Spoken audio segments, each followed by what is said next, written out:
Welcome back, everybody, to the Deep Dive. We are diving deep today into faith, building a meaningful life, and even reflections on the end times. We'll be looking through the lens of Taoism and Kabbalah. That's quite a pair. It is a very unique combo. I'm excited, though. You provided some really thought-provoking material for this deep dive, especially this one piece from a Chinese source that really digs into the Taoist perspective. It is fascinating to me how these ancient traditions, Taoism and Kabbalah, often converge on similar themes, despite their distinct origins. Let's see what resonates with you as we kind of unpack these ideas together. All right, so the source dives right into this challenge of finding genuine spiritual guidance in today's world, and this seems especially relevant from that Taoist point of view. What really struck me was the speaker's concern about the just huge number of self-proclaimed masters and online influencers popping up these days. And you know who may not have the depth of understanding that they claim to have? Yeah, you've hit on a crucial point. The source uses this very potent phrase. It is easy to invite a god, but difficult to send it away. And it speaks to the need for discernment, for being cautious about who and what we allow to influence our spiritual journeys. Have you ever felt that sense of being overwhelmed by the sheer volume of spiritual information available online? Oh, absolutely. It's like drinking from a fire hose sometimes. So much information, so many different voices, it's hard to know what to trust. Absolutely. Which leads perfectly into another point the source emphasizes: inner purity. Both Taoism and Kabbalah seem to place a lot of weight on this idea of aligning oneself with a higher moral order. Yes, inner purity is really fundamental in both traditions. The source reflects on the high standards set by these ancient teachings, particularly the importance of cultivating a heart without deceit. It makes you wonder if modern society, even many religious institutions, truly live up to these ideals. It really does. It's almost like a call to action to look inward and examine our own intentions and motivations. And this connects beautifully with Kabbalah's concept of tikkun olam, repairing the world, wouldn't you say? It emphasizes that inner transformation is essential for creating positive change externally. Exactly. It's about recognizing that our inner world shapes the outer world. And speaking of shaping our inner world, the source also cautions against the allure of materialism and worldly power, a common theme in both Taoist and Kabbalistic teachings. It's so easy to get caught up in the pursuit of external success and material possessions. It's almost like a default setting in today's world. The source even mentions Nikola Tesla and other historical figures whose brilliance might have been overshadowed by the prevailing materialism of their time. It makes you wonder, what kind of world could we create if we prioritized inner development and spiritual growth over these things? What's fascinating here is how the source connects these historical figures to the broader challenge of seeking authentic knowledge and guidance in a world so saturated with information. Discerning truth from falsehood becomes a Herculean task. Right, it's like trying to find a single grain of rice in a vast ocean. The source highlights the Taoist principle of wei wu wei, actionless action, and how it relates to finding a path of genuine spiritual growth. Now, to be honest, that one always throws me for a loop. Can you help unpack it a bit? Yeah, wei wu wei can seem paradoxical, I know, but it's about acting in alignment with the natural flow of the Tao, the underlying principle of reality. It's not about passivity, but rather effortless, intuitive action that arises from a deep connection to the Tao. Imagine a skilled surfer riding a wave. They're not forcing the wave, but moving in harmony with its power. So it's more about surrendering to a greater force and letting things unfold naturally. That was a really interesting way to think about it. And Kabbalah offers a parallel concept in its use of complex symbolism and metaphors. These esoteric teachings are like a secret code that only reveals itself to those who've done the inner work to understand it. Like unlocking hidden wisdom through dedicated study and contemplation. Speaking of unlocking deep truths, the source also dives into the concept of eternal life, a central theme in both Taoism and Kabbalah. And one that's often misunderstood. Eternal life in these traditions isn't about physical immortality, but rather a state of spiritual awakening and liberation. It's about transcending the limitations of our ego-bound consciousness and merging with a higher reality. So it's about experiencing a timeless, boundless existence that goes beyond our physical lifespan. That's quite a different perspective from the traditional notions of heaven or an afterlife. What do you think eternal life means to you personally? For me, it's about living in a state of awareness and connection to the divine, both within and beyond ourselves. But I'm curious what resonates with you about this concept. I think what strikes me is this idea of transcending the limitations of our ego. It's almost like shedding a skin and stepping into a more expansive way of being. That's a beautiful way to put it. And it connects with another point the source touches on, end times reflections. The speaker expresses a concern about the state of the world, even referencing Dolores Cannon's theory about the Earth splitting into two separate realities based on consciousness. That's a pretty intense concept. It definitely makes you think about the choices we're making individually and collectively and how they might be shaping our future. It's natural to feel some unease about the future, especially given the challenges we face today. But remember, both Taoism and Kabbalah emphasize the cyclical nature of time, the constant dance of creation and destruction. Perhaps instead of fearing the end, we can view it as an opportunity for transformation, a chance to step into a new way of being. That's a really empowering way to look at it.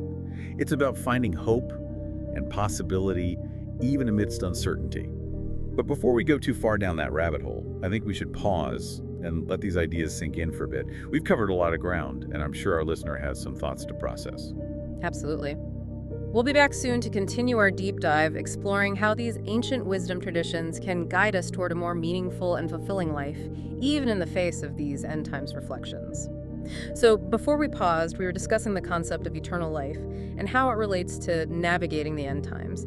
But maybe let's shift gears a bit and explore how these ancient wisdom traditions can help us navigate the, complexities of everyday life. What do you think? I think that's a great transition. I mean, these ideas are fascinating, but how do they actually apply to our day-to-day lives? Yeah. The source mentions that both Taoism and Kabbalah offer practical guidance for living a more fulfilling and meaningful life, even amidst all the chaos of the modern world. Exactly. They aren't just these abstract philosophies, they're systems for living. Taoism, for instance, emphasizes living in harmony with nature and the Tao. And this could be as simple as being mindful of our actions and their impact on the world around us, or choosing a career path that aligns with our values and contributes to the well-being of others. So it's about making choices that are in sync with our values and recognizing that we're all interconnected. What we do to others, we ultimately do to ourselves, right? Precisely. And Kabbalah, on the other hand, focuses on revealing the hidden spiritual dimension within everyday reality. It teaches us to see the divine spark in everything and everyone, to find the sacred in the mundane. I love that.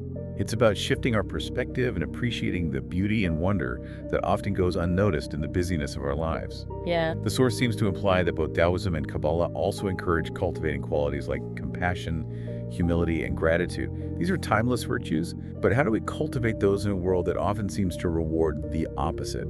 It's a valid question. That's where spiritual practice comes in. Taoism offers practices like meditation and Qigong, which can help us calm the mind, cultivate inner peace, and connect with the Tao. And Kabbalah has its own set of mystical practices as well, right? I remember reading something about studying sacred texts and meditating on divine names. Yes, and performing acts of loving kindness is another important aspect of Kabbalistic practice. The idea is to use these practices to refine our character and connect with the divine. So both traditions place a strong emphasis on inner work as a foundation for living a more fulfilling life. It's about aligning our thoughts, emotions, and actions with our highest aspirations. But the source also delves into this idea that Taoism and Kabbalah can help us understand and overcome our personal challenges. Could you elaborate on that a little? Absolutely. Both traditions acknowledge that suffering is an inherent part of the human experience. Life throws curveballs at all of us, but they also offer tools for transforming that suffering into wisdom and growth. Taoism, for instance, embraces the concept of yin and yang, the idea that darkness and light, difficulty and ease are interconnected and constantly in flux. Accepting this duality can help us navigate challenges with greater equanimity. So instead of resisting or denying difficult experiences, we learn to embrace them as opportunities for growth. It's about finding the balance right. Exactly. Kabbalah offers a similar perspective through its understanding of the tree of life. Each of the 10 sephirot, or emanations of divine energy, represents a different aspect of consciousness. By understanding how these different aspects interact, we can gain insight into our own strengths and weaknesses and work with our less desirable qualities in a more conscious way. It's like turning lead into gold, using challenges as fuel for personal transformation. That's a potent concept. Indeed. Both Taoism and Kabbalah encourage us to see challenges as opportunities for spiritual refinement. They remind us that we have the inner strength to overcome adversity and emerge stronger on the other side. It's not just about seeking happiness and avoiding pain, it's about finding meaning and purpose in the midst of life's ups and downs. You know, that really resonates with me. It's about embracing the whole spectrum of human experience, the good, the bad, and everything in between. But the source also touches on a more creative aspect.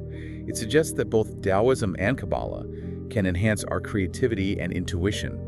Could you shed some light on that? Of course, Taoism, with its focus on spontaneity and living in the present moment, can help us tap into our creative potential. It's about quieting the inner critic and allowing inspiration to flow through us. Unleashing the inner artist within. I like that. And how does Kabbalah tie into creativity? Kabbalah, with its emphasis on mystical insights and hidden connections, can help us develop our intuitive abilities. It's about seeing beyond the surface of things, perceiving deeper patterns and meanings. So it's about trusting our gut feelings, those intuitive nudges that guide us toward our true path. Precisely. Both traditions encourage us to trust our inner guidance and to follow the whispers of our intuition. It's about recognizing that wisdom doesn't always come from external sources. Sometimes it's about tapping into the wellspring of knowledge within ourselves. Wow, this is really making me think about the power of these ancient traditions and how they can be applied to our modern lives. We've covered so much ground already, from finding genuine spiritual guidance to cultivating inner purity to navigating challenges and unleashing our creative potential. And there's still so much more to explore within the depths of Taoism and Kabbalah. I'm ready to dive deeper. Let's get back to those end times reflections and explore how we can approach these ideas from a place of empowerment and hope rather than fear and uncertainty. It's interesting that you bring up approaching the end times from a place of empowerment, and I think that's a core concept in both Taoism and Kabbalah, isn't it? Definitely. I think it goes back to what we were discussing earlier about embracing challenges as opportunities for growth. And both traditions really seem to emphasize that cyclical nature of time and the constant dance between creation and destruction. Exactly. Endings are necessary for new beginnings, and challenges are really seen as catalysts for transformation. So instead of fearing the end, we can learn to kind of embrace it as part of a larger cosmic process, a process that ultimately leads to renewal and rebirth. It's like the phoenix rising from the ashes. It's such a powerful image of resilience and transformation. But I have to admit, the source's concern about, a potential spiritual decline in our modern world really hit home for me. The speaker points to, the prevalence of materialism, the erosion of traditional values, and the rise of what they call magic era thinking. This kind of blind faith in technology and quick fixes for everything. It's a valid concern for sure, and one that both Taoism and Kabbalah address directly. Both traditions warn against becoming overly attached to the material world and losing sight of our spiritual essence. They call for a return to those core values like authenticity, compassion, and connection to something greater than ourselves.